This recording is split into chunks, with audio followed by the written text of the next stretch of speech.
Welcome back to Sports by GSMC Podcast Network. I am your host, Jeremy Lapidus. If you are just tuning in, we just finished talking about the Panthers pushing the Oilers to a 3-0 series deficit on the brink of holding their first ever Stanley Cup as a franchise. And in our first segment, we talked a little bit about Trevor Lawrence getting a brand new 5-year, $275 million deal, tying Joe Burrow for the biggest contract in the NFL currently by average annual value. In this segment, we are going to talk a little bit about some baseball. Talk about the MLB Power Rankings. It is Friday. We have to do our Power Rankings here. Last week, not too much between last week and this week. Not too much has changed at the top or the bottom. We'll talk about the continued domination of some of these great teams at the top. But before we get into that, remember that if you would like to be an even bigger part of the show than you already are, all you need to do is go to gsmcpodcast.net. Leave a tip or donation with a message in it. That message should pop up on the bottom of the screen for you, me, and everybody else around the world to see. If you do have a burning question about sports, go ahead and leave that in the comments. I will get to it as soon as I possibly can. Appreciate all of you guys for sticking around, tuning in, and watching, talking some sports with me here on a beautiful Friday afternoon. Once again, that link is gsmcpodcast.net. But like I was saying, we are going to do a little bit of our MLB Power Rankings today. It's been a week. We got to do our Friday MLB Power Rankings and start at the top, right? As you see, there's not too many changes today from last week, especially around the top. We have the top six staying the same, no movement. And I know the Yankees lost Juan Soto for a little bit, and we saw them kind of struggle offensively without him, but they get him back. He only missed 3 games, and as long as they continue to win with him in the lineup and him and Aaron Judge are there, they're going to hold down that top spot because their pitching is elite right now, and they have maybe the two best hitters on the planet with them. If you At number 2, we still have the Phillies. Again, same kind of struggles with the bat. Not too much has changed. But we do have the Phillies at number 2 still, behind the Yankees. They're pitching. They're very similar built team. The Yankees just have the offense working right now. Third, I have the Orioles. That lineup is deep. The pitching staff isn't quite as deep as these top 2 teams, which is why they're being docked just a couple spots here. But the Orioles are really good and definitely a contender as we continue to make our way through the season, almost 3 months in at this point. Fourth, the Dodgers. When you have a lineup as top heavy as them and as 3 MVPs at the top, Betts, Ohtani, Freeman at the top there, it's going to be really hard to beat. That starting rotation is really good. The only thing that kind of concerns me about them is that bottom of the lineup they still haven't figured out. When I made a trade this week, we'll see how it plays out. Kevin Biggio being traded from the Blue Jays. We'll see again how that plays out, but they're still at number 4 right now. Same thing with the Guardians. Jose Ramirez continues to drive so many runs in. So many runs in. He's on pace for almost 162 RBIs. I believe he's got 62 in 65 games. So he is on pace to basically have an RBI per game, which is insane. He's back to that RBI production that he had when the Guardians were really good just 2 seasons ago, and that's really good to see from a Guardians team. That's fun to watch when they're on. 6, we have the Brewers. They're doing it offensively. That's the thing. That's been their weakness, the pitching, even though they got rid of Corbin Burns, who's lighting it up for the Orioles. They've been able to stay solid without him, and the lineup is starting to hit. And that's been their weakness really every single season. That's kind of been what's holding them back. If the lineup continues to hit like this, they might be a sleeper team in the postseason. At 7, the Mariners, we have our first riser. They move up a spot. They continue to surge, get a bigger and bigger lead over the Rangers and the Astros in the AL West. You're getting some more production from Julio Rodriguez, who kind of started off the season slow. That pitching staff is really good.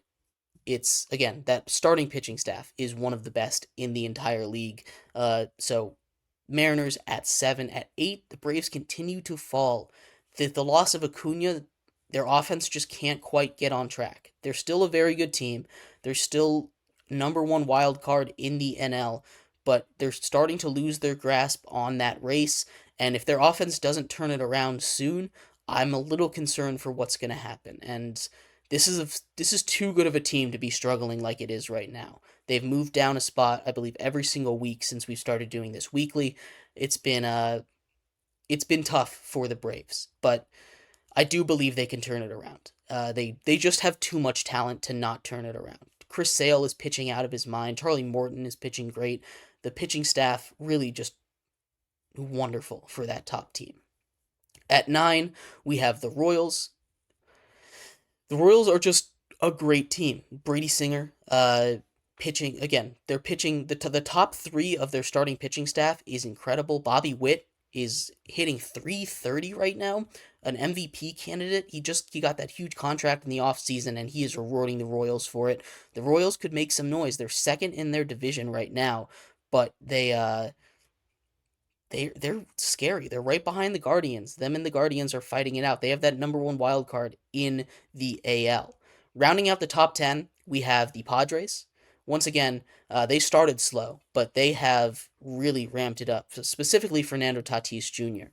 He's on a 17 game hit streak right now. He's hitting 400 in that hit streak, and the Padres are back to the team we kind of expected them to be with all the names. Machado, Tatis, Xander Bogaerts, all these guys. I believe they have a shortstop at every single position, but it's working. The bats are going. You're getting better on the pitching end. It's still not where you want it to be, but it's definitely improving from where it was at the beginning of the season. Uh, at number at number 11, we have the Twins. They fall just because the Royals and the Padres are playing better. It's nothing against them. They got Royce Lewis back, and that has really bolted them up a little bit. They're still waiting on a couple more of their guys to come back from the injured list, and once they do, I expect them to jump back into the top 10. But for now, they fall out of it just because some other teams are playing just a little bit better than them. Nothing that they're doing wrong. 12, we have the defending champions, Texas Rangers. The Rangers are just middling right now, just like a lot of teams in the MLB right now. I believe almost half of the league has between 30 and 35 wins. It's kind of insane to see how many teams are right in the middle, but the Rangers are dealing with a lot of injuries. Max Scherzer, Jacob deGrom, Corey Seager, all on the injured list, along with a couple other guys. Once they get better, maybe they'll be able to make a run, get back to the postseason. But as it stands right now, they're slipping a little bit, and the Astros, who I have at 13, are starting to catch up to them. We've talked about the enigma that is the Houston Astros a lot this season. The Houston Astros are on paper one of the best teams. They've made it to the ALCS, AL Championship Series, like 7 years in a row or something like that, but none of their bats are clicking at the same time. Their pitching has been oft injured and not performing to the level that they expected to. They're getting better. They're giving up less runs. If their offense can click, their offense, that team is going to continue to rise and make a run at the playoffs, but they need to get everything going soon. They're getting to the point where, since the Mariners are surging, it's going to start to get tough to catch them. At 14, I have the Cardinals. They were all the way down, I believe, at like 25 when we first started this series, but they have just continued to go as time goes on. They started off very slow. Their bats are getting going, and they're one of the hottest teams in baseball right now. The Cardinals have consistently won series after series after series, and they move up 4 spots. They're our second biggest risers of the week, right behind the Reds, who we have at 16. Uh, but they just continue to get better, and they're, again, that NL wild card is really close. I believe there's about 5 teams that are within 3 games of that final wild card spot. So it's the same thing in the AL. It's going to be really tight for that final wild card position. Still have a little more than half a season to go. But at 15, we have the Boston Red Sox, and they are so mid. They continue to be 500, win a game, lose a game. I think they've had a 500 record at 30, 31, 32, 33, and 34. All of them. They just continue to stay at 500, which is impressive on its own, to be so average as a team, even though they've gone through a lot of issues on their own on the field. Just bats haven't been working that great this season. The pitching goes through spurts where it's not there, and then they click for a second, but they can never be a truly good or bad team right now. So they're sitting right smack dab in the middle at 15. 16, we have the Cincinnati Reds. They've started to show a little bit of what we saw at the beginning of the season. They had that big slump a little ways through the second month of the season here, and they're starting to come out of it again. Again, injuries, some veterans are starting to play a little bit better, so they rise up 5 spots to number 16, our biggest risers of the day. At number 17, we have the Diamondbacks. They stay put, still waiting on that explosion for them. The Giants move up 1 at 18. I can't figure out the Giants, so I'm going to be a little slower on their movement. They've been up, down, our biggest fallers, our biggest risers the last couple weeks, but they're just moving up 1 because they've started to kind of figure it out, and they're looking like a solid team. At 19, I have the Tigers. They've just lost a series to the Nationals, and I like the Nats, but they're not a great team right now. There's a lot of things wrong with the Tigers. Their pitching, Tariq Skubal is great, but the offense just isn't really clicking right now. And I need to see a little bit more of that if I'm going to continue to move them up. The Cubs have been one of the worst teams in baseball since the first month of the season. They were on an 100 win pace. They were 18 and 11, and now they're on a 59 win pace. They've been the worst team. They've been the second worst team in baseball behind the White Sox just in the last couple months. And they're getting healthy again, so maybe they can turn it around. But for now, they fall 7 spots to number 20. The Rays here at 21, they also just haven't quite clicked yet. They're another team that I'm waiting on. Them and the Diamondbacks are probably going to click at some point. They just haven't quite done it yet. And now we're getting to the list of bad teams, right? Pirates at 22, they continue to move up. Paul Skeens is very fun to watch. He got a standing ovation in St. Louis on the road. That doesn't happen anywhere. But they move up a spot for Paul Skeens. The Nats move up 2 spots. They jump the Mets. They jump the Mets. Because they've won a couple series in a row. They're coming off. They've won 5 of their last 6 before.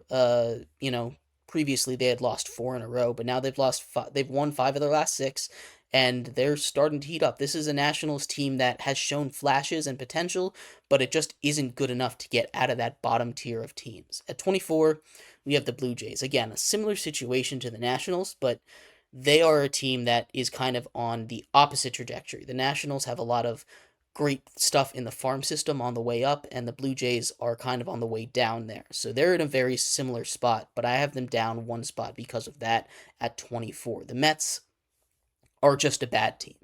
They're probably going to trade everybody at the deadline. I'm curious to see who survives in New York and what their plan is as they continue to just have nightmare season after winning 100 games just 2 years ago. And then we get to the really bad teams. Angels at 26, Athletics at 27. They're just kind of flip-flopping here. The Angels have played a little bit better as of late. They're going to probably trade, Ward at the deadline. And the Athletics, I don't know what they're going to do. They're a whole mess over there. And then at the very bottom, White Sox might be the worst team of all time at 30. And the Marlins at 29 and the Rockies at 28 are just worse than everybody else. Those are my power rankings here. Love to hear your thoughts on anything you have there. But we are going to move into a little bit of college football here in our next segment, talking a little bit about the Big 12 potentially changing their name with some sponsorship. So stick around for that. We'll be right back here on Sports by GSMC Podcast Network.